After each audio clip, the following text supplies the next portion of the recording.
ఇవ్వాలనే ఉద్దేశంతోనే గూడు మరి రైతులకు నాగలి కార్మికులు చట్టము ఈ మూడుతోనే మన పార్టీ ముఖ్యంగా స్థాపించినాము.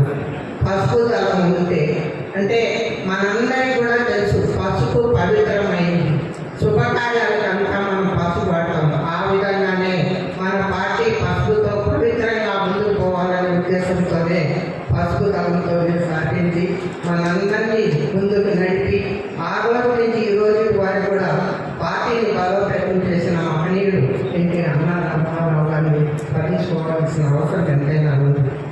అప్పటి నుంచి ఇప్పటి వరకు కూడా మన చంద్రబాబు నాయుడు గారు, లోకేష్ గారు ఈ పార్టీని ముందుకు నడిపిస్తూ ఎంతో బలోపేతం చేసి దశ దిశ చేసి పేద వరకు ఎన్నో సంక్షేమ పథకాలు పెట్టి ముందుకు నడిపిస్తున్నారు. ఈరోజు మహనాడు మనందరం కూడా అన్న ఎన్టీ రామారావు పుట్టినరోజు కనుకగా మనం ప్రతి సంవత్సరము మహనాడు జరుపుకుంటున్నాము. మరి ఇంత ముందంతా మహనాడు ప్రతి వేరే వేరే జిల్లాలో జరుపుకున్నాము. ఈరోజు మొట్టమొదటిగా మనం కడప జిల్లాలో మహనాడు జరుపుకుంటున్నాము.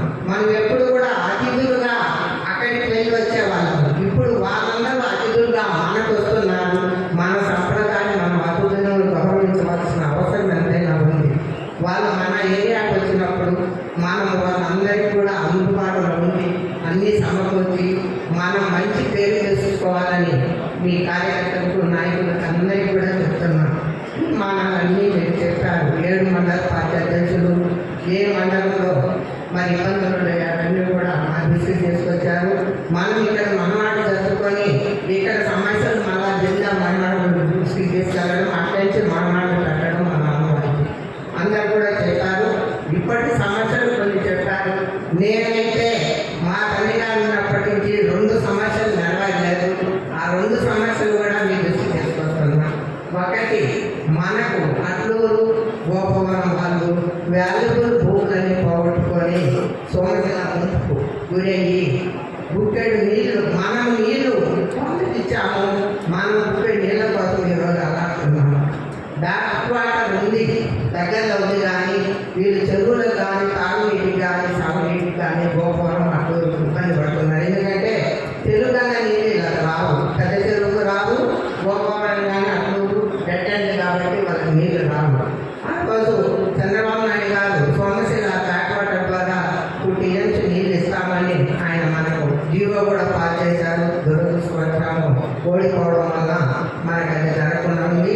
జగన్ గారు కూడా చెప్పారు, కానీ ఆయన కూడా నెరవేర్చలేదు. ఆ రోజు బహిరంగంగా ఎలక్షన్లో వాగ్దానం అయితే చేసింది, కానీ వాగ్దానం నిలుపుకోలేదు. ఇది తప్పకుండా మళ్ళా ఆ జీవో పాస్ చేసి బ్యాక్ వాటర్ దగ్గరలో జరుగుతుంది. వీళ్ళు తాగునీరు సాగునీరు వాళ్ళకి అది ముఖ్యమైన తీర్మానం. అదొకటి మళ్ళా గుర్తు చేస్తున్నా.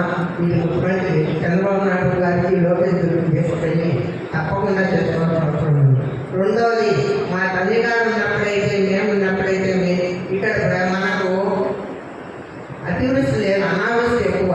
బోర్వాటర్ వాటర్లతో వాడటము, ఫ్లోరిన్ కంటామినేషన్ ఎక్కువ ఉండి ఈ పల్లెల్లో 7 మండలాల్లో కూడా ఈ కన్నడాలతో చాలా మంది బాధపడుతున్నారు. ఆ పట్టు మా తల్లి గారు ఈ ఫ్లోరిన్ కంటామినేషన్ ఎక్కువ ఉంది, పెన్నా వాటర్ తెప్పించి 7 మండలాలకు కూడా డ్రింకింగ్ వాటర్ ఇప్పించాలని రాష్ట్రం ఆయన కోరిక, ఆయన చనిపోవడం జరిగింది.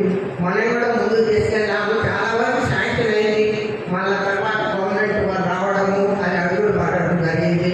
తప్పకుండా ఈ 2 కూడా నెరవేర్చిన బాధ్యత డ్రింకింగ్ వాటర్ అందరికీ ముఖ్యం, అవసరం. కాబట్టి మనం టౌన్ వరకు, మున్సిపాలిటీ వరకు మనకు పెరుగున్న వాటర్ వస్తుంది, పల్లెలకు లేదు. ఇది తప్పకుండా ఈ పెన్నా నుంచి కానీ లేదు తెలుగంగ నుంచి కానీ అన్ని చెరువుల ద్వారా డ్రింకింగ్ వాటర్ అన్ని పల్లెలు పల్లె కూడా మంచినీటిని ఇవ్వాలని కూడా ఈ 2 సమస్యలు అతి ప్రధానమైన సమస్యలు. కాబట్టి ఈ 2 చేయాలి. మూడోది ఏమంటే వెలుగొండ అక్కడి నుంచి అలసపాడుకు, కోరమామిళ్లకు నీళ్ళు అందించేది కూడా జీవైంది. అది కొంచెం లేట్ అవుతుంది. దానివల్ల కూడా కలసపాడు చెరువుకు, కలసపాడు చెరువుకు వాళ్ళకు కూడా ఈ తెలుగులో నీళ్ళు రావు. అది కూడా ఈ 3 ముఖ్యమైన ప్రధాన అంశాలు. మిగతా కూడా మండల పార్టీ అధ్యక్షులు చెప్పినవి ఇవి అన్నీ కూడా తప్పకుండా ఈసారి మనం చేయించుకోవాల్సిన బాధ్యత మనకుంది. కాబట్టి మీ అందరికీ కూడా అందుకు ఒక ఇండస్ట్రీ సోలార్ పార్క్ అని వీటికి మేము ప్రణాళిక పంపించాం. అది కూడా ఒక తీర్మానం మీకు నిరుద్యోగుల కోసం ప్రవేశపెడుతున్నాం. ఇక్కడ ఉన్న వాళ్ళందరికీ తెలియజేస్తున్నాం. 4వ విషయం, భూ ఆక్రమణలకి మేమందరం ఇక్కడ ఉన్న వాళ్ళందరికీ కబ్జాలు కానీ, స్కాములు కానీ, సొసైటీ ఫ్రాడ్ కానీ, జలసిరి ఫ్రాడ్ కానీ, రోడ్లలో కానీ, విజిలెన్స్ కానీ, ఎంక్వైరీలు నివేదికలకు వచ్చినాక వీటన్నిటి వెలుగ తీస్తామని ఇక్కడ ఉన్న నాయకులు, కార్యకర్తలు అందరూ తెలియజేస్తున్నామన్నది ఇది ఒక సభకి తెలియజేస్తున్నాం. దీనికి ఎందుకంటే క్రమశిక్షణతో పాటు నిజాయితీ అనేది వీరారెడ్డి గారు మనకు నేర్పిన విద్య. ఎన్టీ రామారావు ఈరోజు చంద్రబాబు నాయుడు గారు కూడా నిజాయితీ పరువులకి ఎంతో ముఖ్యంగా ఆయన పునాది చేసి ఆయనని వాళ్ళతో కలుపుకొని తిరగాలనుకుంటారు.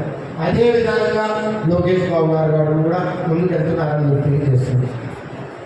5వ విషయం, షాదీఖానాలు, మసీదులు, చర్చులు వీటన్నిటికి కూడా ఒక ప్రణాళిక ఇవ్వమని చెప్పాను.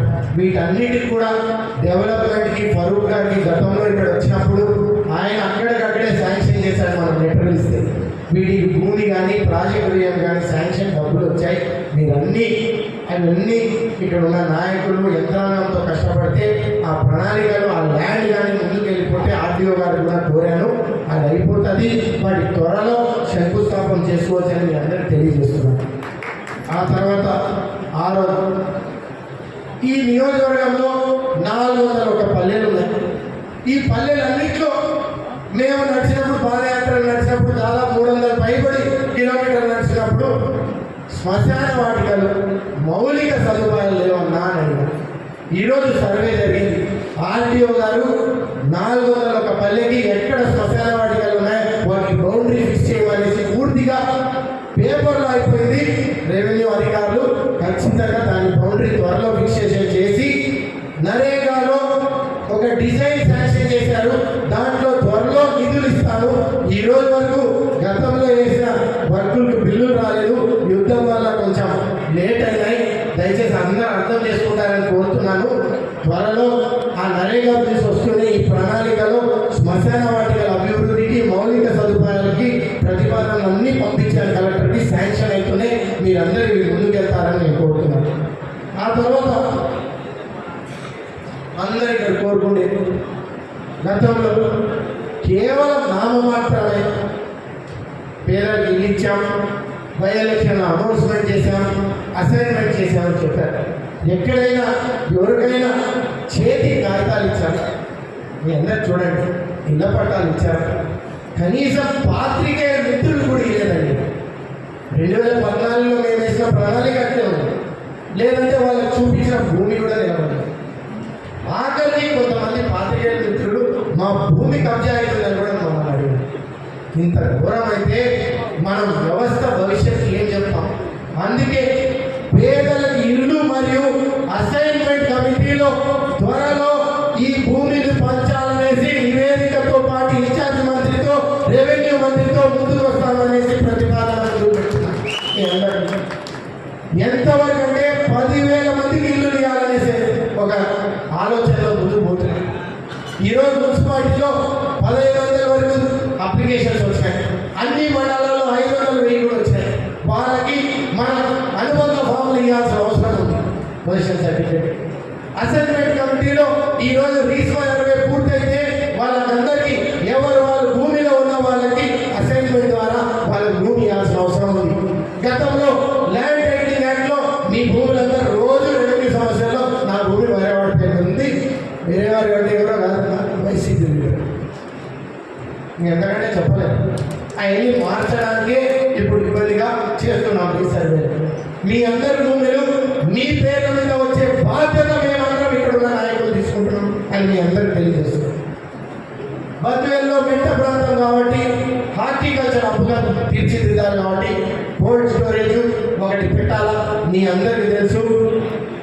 బద్వేల్లో రైతన్నలు అక్కడెక్కడో నుంచి వచ్చి బద్వేల్ హెడ్ క్వార్టర్లో మార్కెట్ యార్డ్కి వస్తున్నారని ఆనాడు 13 కోట్లు పెట్టి అప్పుడు ఏఎంసీ చైర్మన్ కూడా ఆ రోజు అలాగే ఈ పదవి కోసం నాకు వచ్చేందుకు చేసిన మన యువ నాయకుడు జగదీష్ రెడ్డి గారు, వీరారెడ్డి గారి మనవడు నాకు ఎంతో కష్టపడి నన్ను ఈ స్టేజ్కి నిలబెట్టినందుకు ఆయనకు నేను ప్రత్యేక ధన్యవాదాలు తెలుపుకుంటున్నాను.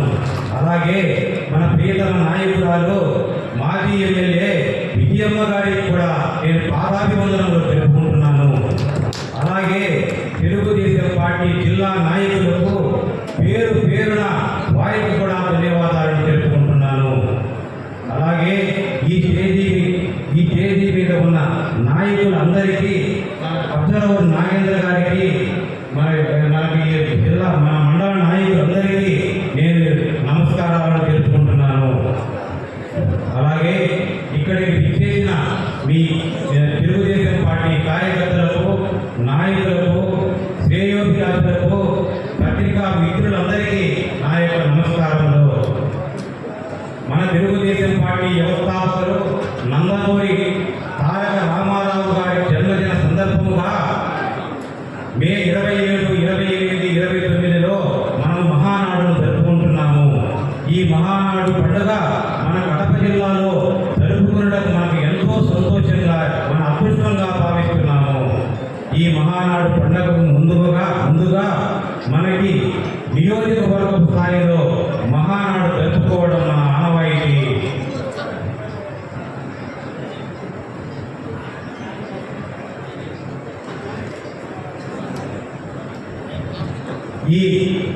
ఈ మహానాడులో మనం కొన్ని తీర్మానాలు చేసి అధిష్టానానికి పంపించడం జరుగుతుంది.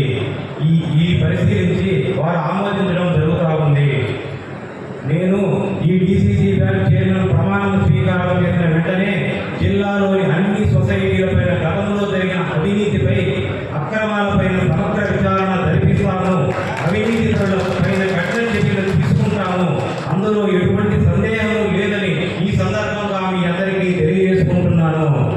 అలాగే అట్టూరు మండలంలో వేమూరు గ్రామం సెక్రటరీ మీద ఒక బ్రిడ్జి నిర్మించవలసిందిగా మన జగదీష్ రెడ్డి గారికి ద్వారా అధిష్టానానికి రిక్వెస్ట్ చేస్తున్నాను.